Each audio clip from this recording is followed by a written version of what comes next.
Tim kuasa hukum dari kantor advokat Adam Syah SH dan Asosiates memastikan akan segera mengambil langkah hukum terhadap laporan kliennya Yusabri ke Polda Sumatera Barat. Adapun laporannya ialah dugaan mengenai pencemaran nama baik yang dilakukan oleh terlapor melalui media sosial Facebook Bagajo Kananbana 2. Akun Facebook atas nama Bagajo Kananbana 2 diduga telah melakukan ujaran kebencian terhadap pelapor atas nama Yusabri, sehingga anak kemenakannya merasa tidak senang. Diketahui Yusabri ialah petinggi adat dan niniak mama di Nagari Manggopoh, Palagadang, Ulakan, Kecamatan Ulakan, Tapakis. Oleh sebab itu, terkait ujaran kebencian tersebut membuat anak kemenakannya merasa tidak senang.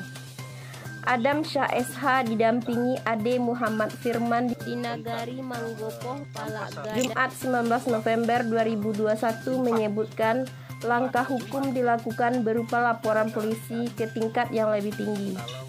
Sebenarnya pihak pelapor telah melakukan upaya restoratif justice dalam permasalahan ini, yakni dengan mengajak musyawarah dan duduk bersama dengan pihak terlapor.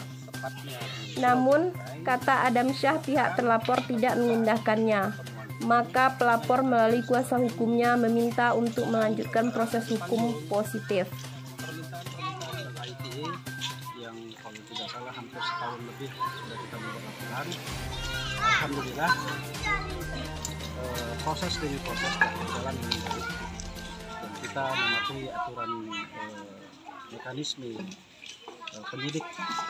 Terima kasih kepada penyidik melakukan tindakan laporan yang kita lakukan sampai saat ini. Laporan kita ini adalah tentang undang-undang IT dengan terlapor atas nama saudara Helmi dan saudara Agus Panjung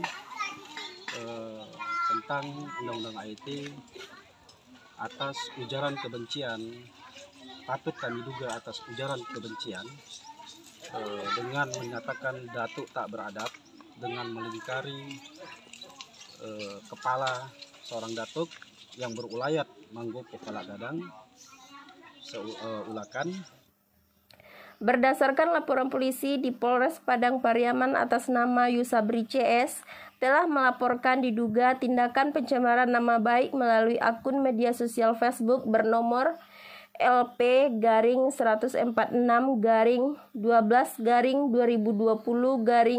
Polres tanggal 21 Desember 2020 oleh Bagajo Kananbana 2. Pihaknya belum mendapatkan kepastian hukum yang jelas, baik hukum maupun hukum adat yang ada di daerah ini. Dari Padang Pariaman, Safrial Suger melaporkan.